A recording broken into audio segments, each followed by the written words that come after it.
Everyone, আশা করি তোমরা ভালো আছো। আমিও ভালো আছি। আমি আজকে চলে এসেছি মনীষ কিচেনে আরেকটা রেসিপি নিয়ে। আমি এই দেখো আমের পাল্প বার করছি, 3টে আমের পাল্প বার করব। তাই জন্য কেটে কুচি কুচি করে কেটে নিয়েছি। এটা মিক্সির জারে করব, পেস্ট করব, তাই জন্য রেখেছি। দেখতে থাকো, সঙ্গে থাকো। এই আমগুলোকে পেস্ট করে নিয়েছি 3টে আমের, এখানে কিন্তু 3টে আমের আছে। হ্যাঁ, 3টে আম পেস্ট করে নিয়েছি। এই পেস্ট এটা একটা প্যানে ঢেলে দিলাম।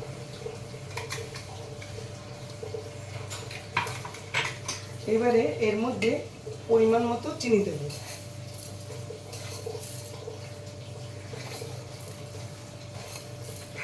চিনি দিলাম আর দেব এর মধ্যে আগার আগার পাউডার।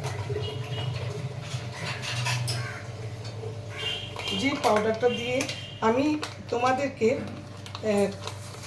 তোমাদেরকে গ্রিন কাঁচা ম্যাঙ্গোর উপরে পুডিং দেখিয়েছিলাম। এইবার এটা দেখাচ্ছি কিন্তু পাকা আম দিয়ে পুডিং।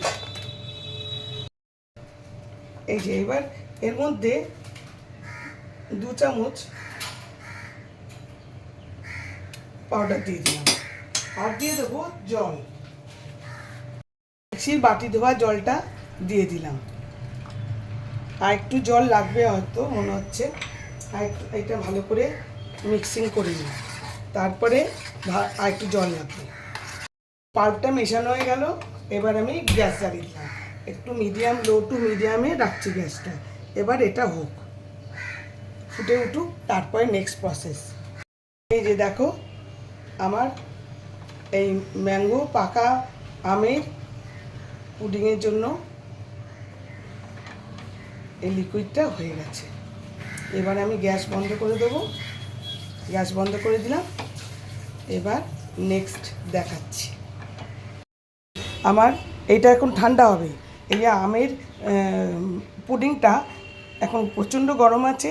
এটা একটু হালকা ঠান্ডা হলে এই যে আমগুলো ছোটো ছোটো টুকরো করে আম রাখা আছে, এই আমগুলোকে এর মধ্যে দিয়ে দেবো। আর একটু ঠান্ডা হলে সেটাও দেখাবো।